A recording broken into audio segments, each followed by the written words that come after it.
of the nation.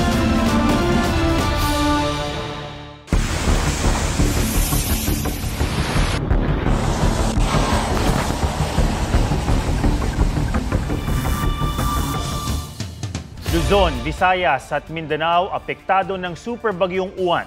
Lubhang nilatay ng bagyo ang Luzon mula Bicol hanggang sa norte.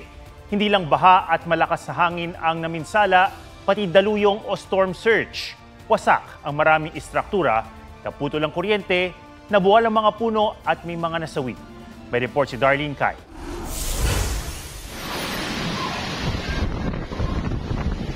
Hindi pa man nagla-landfall ang superbagyong Uwan, nagparamdam na ito ng bangis sa Catanduanes. Halos lamunin ng naglalakihang daluyong o storm surge ang mga bahay sa tabing dagat sa bayan ng Higmoto.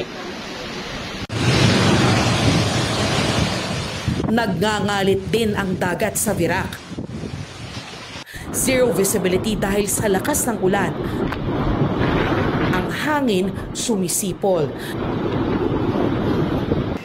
Kahit nasa dagat ang bagyo, hindi nito tinatantana ng Catanduanes at iba pang lugar sa Bicol.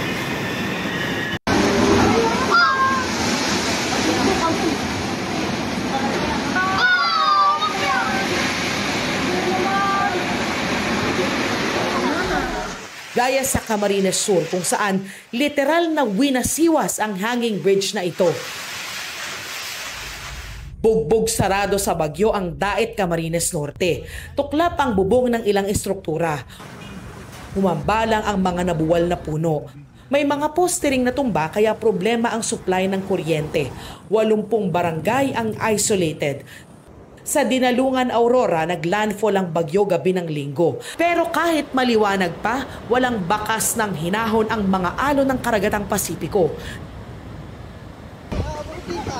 Sa Dipakulaw, 2 senior citizen ang muntik tangayin ng alon. Kwento ng uploader, bumalik lang ang 2 sa kanilang mga bahay dahil may kukunin pang mga gamit.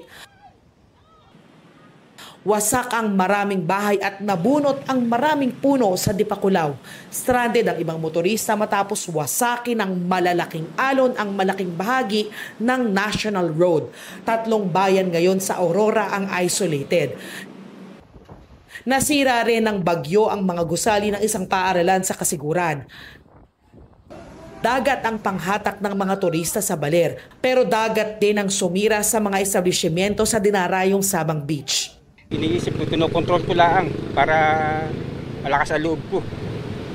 Dahil wala din po mangyayari pag iisipin mo na yung ganito ay. Ramdam hanggang dinapigay sa Bela ang storm surge.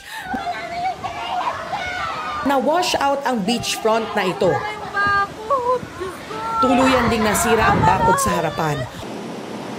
Humambalos din sa Santiago City ang malakas na hangin at mga pag-ulan. Tumambad ang mga nilipad na yero.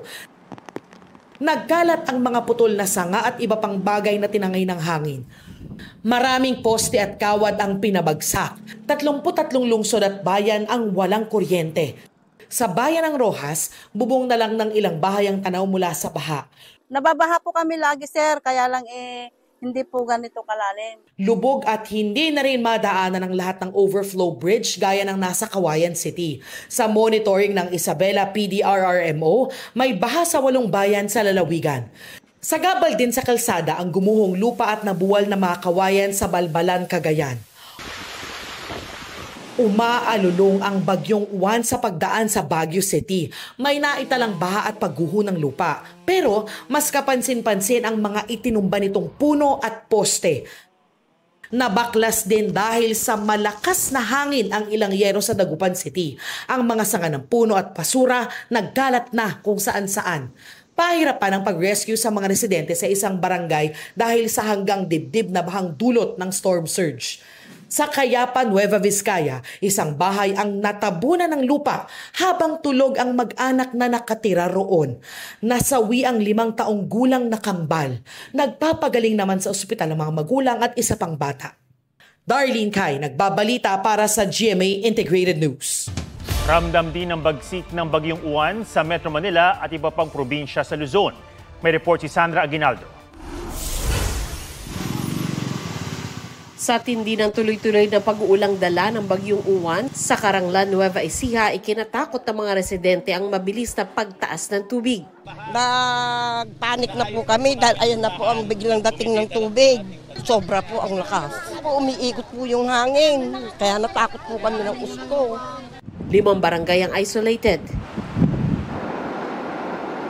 Iniinspeksyon na rin ng LGU ang nawasak na slope protection at gabion wire sa Caranglan River pati approach slab ng Baluarte Bridge. Nag-scar po yung ilalim ng ating approach slab para po kung makikita po natin, wala na pong laman yung ilalim ng ating pavement. Masyado po, delikado po sa motorista, lalo na po yung mga heavy trucks na dumadaan dito, may tendency pong bumagsak. Sa bayan ng Laur, tumaas din ang tubig sa Bato Ferry River. Pati Bangkerohan River sa boundary ng Palayan at Bungabon. Sa buong Nueva Ecija, nasa 14,000 residente ang inilikas. Mahigit kalahati ng lalawigan ang wala pa ring kuryente. Kagabi lang po yan, daan nung bagyo. Wala na kaming tubig dito. Ngayon, lumaki na naman. Matindi rin ang pagbaha sa ilang lugar sa Pampanga. Sa Hagonoy, Bulacan, maraming bahay ang pinasok ng hanggang baywang na tubig na may kasama pang mga isda. May ilang hindi lumikas. Kinakaya po namin para makasurvive kami dito. Matibay po.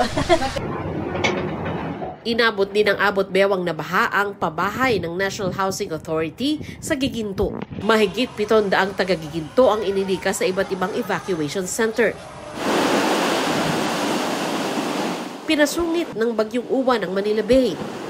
Ang idinulot nitong storm surge, nilamon ang mga bahay at kabuhayan ng libu-libong taga-Tanza, Cavite. Wala ring panama sa alo ng seawall ng Block 2 sa Baseco Compound sa Maynila. Ilang bahay ang tuluyan ng nasira. 10 po anak ko eh. Gusto ko rin magkaroon ng bahay pero ganito nga. Di mo rin kasi masabing kalikasan. Nakikano muna kami dun sa bahay na yun. Tapos yung anak kong iba nandun pa sa evacuation. Nasira rin ng bagyo ang floodgate sa Paco Pumping Station. Ayon sa MMDA, posibleng dahil ito sa hampas ng tubig mula sa Pasig River. Kanselado ang mga biyahe sa barko kaya maraming stranded sa North Port. Ang ilan sa kanila naroon na mula pa noong November 6 at 7. Ramdam din sa Quezon City ang matinding ulan at hangin ng Bagyong Uwan. Bumagsak ang isang puno ng kaimito. Hagip nito ang poste ng kuryente at telco kaya nag-brown out sa lugar. Natangay naman ng hangin ang bahagi ng electronic billboard sa Katipunan Avenue. Bumagsak ito sa likurang bumper ng isang sasakyan. Ang may-ari ng billboard nangakong tutulungan ang natamaang motorista at tinigil muna ang operasyon ng billboard. Sa parehong kalsada, may nagkalat na yero. Natamaan pa ng yero ang isang motorcycle taxi rider at kanyang pasahero. Dinala na sila sa ospital.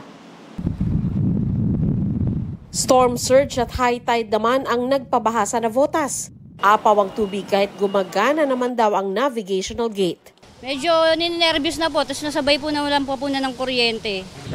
Bumigay ang dike sa barangay Bagong Bayan South hanggang dibdib ang baha sa maraming bahay. Ito yung lumang dike na mababa, pinatungan nila ng plant box. So yung plant box na yun ay bumigay. Binisita na ng LGU at DPWH ang nasirang dike na ayon kay Secretary Vince Dizon ay ipagagawa raw ng gobyerno. Sandra Aguinaldo nagbabalita para sa GMA Integrated News. Sa lawak ng sakop ng Super Bagyong Uwan, abot ang epekto nito sa Visayas at Mindanao, mga lugar na tinawid ng Bagyong Tino kamakailan. May report si Joseph Moro. Kasagsagan ng Bagyong Uwan, winasak ng mga alon ng mga bahay ng nasa 20 pamilya malapit sa pier ng Katbalogan, Samar. Wala na. Nanguha na lang ako ng mga kahoy para may ko ulit. May ang tawag. Madamit.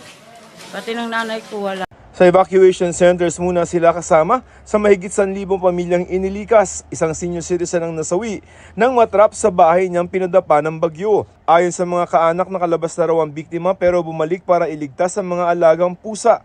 Ayon kay Catbalogan City Mayor Dexter Uy, sabay sa bagyo ang high tide kaya ganun katindi ang pinsala ng mga alon. Hanggang Cebu ramdam ang bagyo. Sa Lapu-Lapu City, sumadsad sa seawall ng Caobian Island ang isang landing craft tank na natangay ng malakas na alon at hangin. Sira ang bahagi ng seawall pero wala namang napinsalang mga coral. Wala ring oil spill batay sa inspeksyon ng Philippine Coast Guard. Sa Iloilo City, isang bahay at kabuhayan ang nasira dahil sa lakas ng hampas na naglalakihang alon. Barado ng buhangin ang mga daluyan ng tubig kaya bumaha.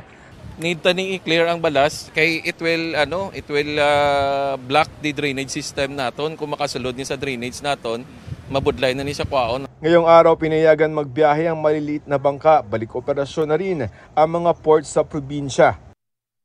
Sa baybayin ng Bacolod City, bukod sa mga pinsala, bakas din ang sandamakmak na basurang inanod. Kung sino man ang maluoy sa mga ara sa mayo nga kamtangan buligan man tani nila kami kay kabudlay na mangita para ibalik. Po sa mga sinagalinupad, way palabot ang mga kawing at dagko balaga. Tululumba sa mga balay namon di. Tumba na dugangan pag itumba, way nagidabilin. Sa buong Negros Island region, mahigit 11,000 individual ang inilikas. Although may sa southern Negros Island may storm surge dito nga na-experience. Ang preemptive evacuation nato nangin effective, no. I think ang level of preparedness nato nag-improve. Nagbaha rin sa barangay Tugbungan, Zamboanga City, isang wheel loader na ang kinailangan para mailigtas ang isang pamilya. Ang mga tumirik na sasakyan hinila na ng truck.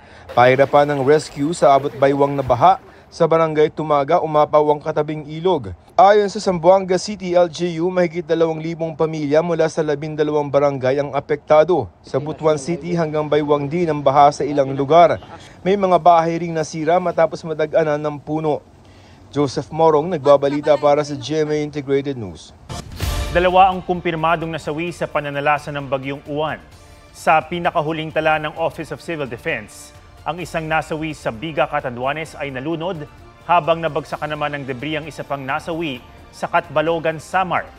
Sumasailalim naman sa verification ng OCD ang ulat ng kambal na nasawi sa Nueva Vizcaya at isa pang namatay sa Mountain Province. 2 ang naitalang sugatan. Sa kabuuan, 1.4 million individuals ang apektado ng bagyo o katumbas ng halos kalahating milyong pamilya. Pinakamarami sa Bicol. Pinamamadali ni Pangulong Marcos ang pag-aabot ng tulong sa mga isolated na bayan sa Aurora. Sa ulat naman ng Meralco, mahigit 400,000 customer nila ang nawalan ng kuryente. Bumaba na ito sa 177,000 customer. Tiniyak ng Meralco na ibabalik sa normalang power supply sa mga binagyong lugar sa loob ng 2 araw. Ayon naman sa Department of Information and Communications Technology, patuloy ang pagbabalik ng internet service sa maraming lugar. Mula sa Bagyong Tino, tuloy-tuloy ang paghahatid ng tulong ng GMA Kapuso Foundation sa mga nasalanta naman ng Super Typhoon Uwan. Nakapagbigay na ng relief goods sa 3 coastal barangay ng Catarman, Northern Samar, maging sa Goa, Camarines Sur, pati sa 4 na bayan sa Cagayan. Sunod na pupuntahan ng Kapuso Foundation ng Dingalan, Aurora.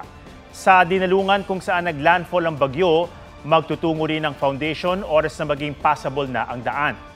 Nakahanda na rin ng mga relief goods na ipamamahagi bukas sa Albay at Camarines Norte. Target ng maharteran ang Catanduanes. Sa mga nais magbigay ng tulong, maaari po kayong magdeposito sa bank accounts ng GMA Kapuso Foundation o magpadala sa Cebuana Luwilier.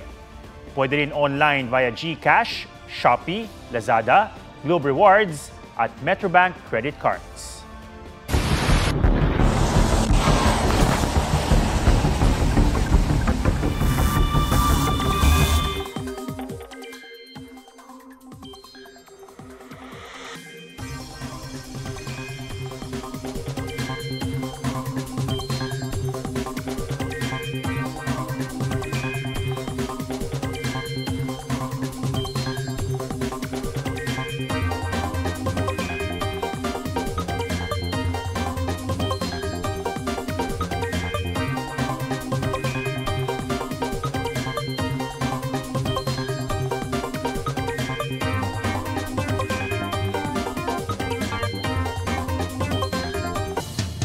Buhay at kabuhayan ang nakataya sa mga sakuna at kalamidad gaya ng bagyo.